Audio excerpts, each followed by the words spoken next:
आपके पीछे गिरा है।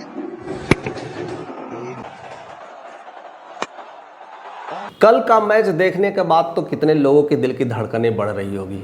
कई लोग सोच रहे हैं कि देखे कि नहीं देखे, देखे कि नहीं देखे, क्योंकि स्थितियां और परिस्थितियां ऐसे संयोग उत्पन्न कर रही थी कि लग रहा था कि अगले पल में क्या होगा। जिस हिसाब से रोहित शर्मा ने स्टार्टअप किया था और लगा था कि एकदम मैच तबातोड़ धड़ाधड़ और 25-30 ओवर में निपटा देंगे, लेकिन उनके जाने के बाद बहुत सारी स्थितियां और परिस्थितियां बदली और दिल की धड़कनें अप्स एंड डाउन हो रही थी। किसी के हार्ट बीट बढ़ रहे थे, किसी के डाउन हो रहे थे। बट इन सारी चीज़ों को खुलासा करने से पहले मैं एक चीज़ और कहूँगा, क्योंकि बहुत सारे लोग स्पेशली रोहित शर्मा पे डाउट कर रहे थे और कह रहे थे कि ये अनफिट हो गया है, ये मोटा हो गया है, ये ज़्यादा नहीं चल पा रहा है। और पिछले 2-3 इनिंग में भी देखने को मिला वह ज़्यादा कंट्रीब्यूशंस नहीं दे पा रहे थे। 15, 20, 30 के अंदर में ही वो अपने पारी को निपटा दे रहे थे।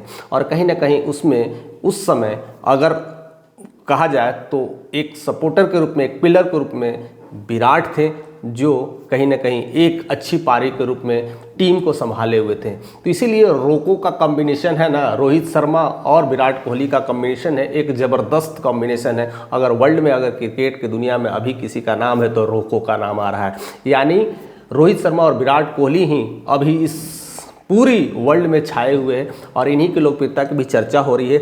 जो लोग उन्हें मोटे कह रहे थे, उनका जवाब उन्हें कल देखने को मिल गया था। शायद वह अब इस कहने के लिए भी शायद उनके लिए कोई वर्ड नहीं होगा। जो लोग कह रहे थे कि अब उनकी अब ये रिटायरमेंट की एज हो गई है, तो शायद उनके लिए भी यह सोचने का समय आ चुका है कि वह कितने अनफिट हैं, कि कितने वो पावरफुल हैं। वह अब बताने की ज़रूरत नहीं है कि वह अब एक पावर हाउस है, एक सिस्टम बन गए हैं। और कह सकते हैं अगर भारत के क्रिकेट में अगर कोई रडार की तरह, ब्रह्मास्त्र की तरह अगर कोई वार कर रहा है तो रोहित शर्मा है। रोहित शर्मा ने 76 रन बना करके शानदार बैटिंग कर करके बता दिया है। और जितना भी उनकी तारीफ कहा जाए उतना भी कम ही रहेगा।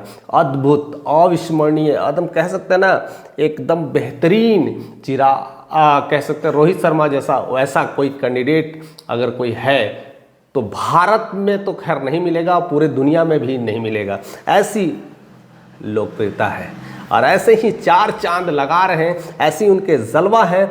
और 6 के मामलों में भी तो उन्होंने तो रिकॉर्ड पे रिकॉर्ड बना दिए हैं। यानी दुनिया में सब नंबर 2 के रूप में, बैट्समैन के रूप में वो जाने लगे, सबसे ज़्यादा 6 मारने वाले।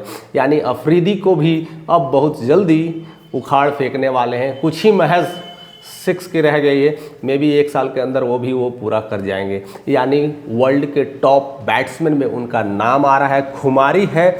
और अगर धोनी की बात अगर करें तो दुनिया का, या दुनिया का तो नहीं, अगर भारत का सबसे सफल कप्तान है तो यही है रोहित शर्मा। और रोहित शर्मा अपने इस 26 मैचों में जिस तरह से 25 मैच जीता है, इससे क्लियर हो जाता है कि वो कितने फिट हैं और कितने स्ट्रॉन्ग हैं और कितनी ताकत है। जितने वो दिखते हैं, जितने वो दमखम दिखते हैं, उतने ही उनके बैट में पावर भी दिखता है। जिस तरह से वो 6 मारते हैं तो बॉल स्टेडियम कहीं ना कहीं निकल के पार भी हो जाती है, कहीं कहीं बॉल उसको नया ही चेंज करना पड़ता है। तो ऐसे पावर हाउस को जिस तरह से जिन्होंने कहा है अनफिट, वो शायद उनके लिए क्वेश्चन मार्क बन सकता है। और आईसीसी में या हर फॉर्मेट की बात करें, हर फॉर्मेट में फाइनल तक पहुंचाने का अगर काम किया है तो वो रोहित शर्मा जी हैं। और शर्मा जी की तारीफ में जितने भी समा बांधा जाए, जितने भी फूल बांधा जाए, सब कुछ कम पड़ सकते हैं। और सारा कुछ ग्राउंड से देखने को मिला है, प्यार देखने को मिला है।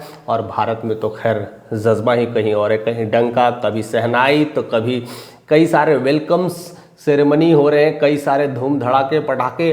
और इस दिवाली में जिस तरह से कह सकते हैं ना, इस होली में जो दिवाली मना है वह तो देखने को लगा है। पहली बार लगा कि होली है लेकिन दिवाली भी है, और होली दिवाली एक साथ मन रहा है। इस बार होली भी अच्छे से होंगे और दिवाली भी देखने को जो मिल रहा है, तो कहीं पता नहीं चल रहा है कि होली मना रहे हैं कि दिवाली मना रहे हैं। फिलहाल होली भी ज़बरदस्त होने वाली है। इस रंगारंग कार्यक्रम में भी जिस तरह से ये सौगात मिला है चैंपियंस ट्रॉफी का, वह अद्भुत, अविस्मरणीय और बेहिसाब है। और उसका कहीं ना कहीं अगर हम किसी को कह सकते हैं, अगर रिप्रेजेंट कर सकते हैं तो वह टीम इंडिया को ही कर सकते हैं, क्योंकि सिर्फ और सिर्फ एक इंसान का वो काम नहीं था, सिर्फ और सिर्फ एक प्लेयर का काम नहीं था, ये पूरा का पूरा सिस्टम का काम था। और सिस्टम को हिलाने के लिए पूरी तरह से इंडिया तैयार है। अगर विश्व में कोई है, अगर किसी का बाप है, अगर क्रिकेट का बाप कहें तो अभी इंडिया क्रिकेट का बाप है।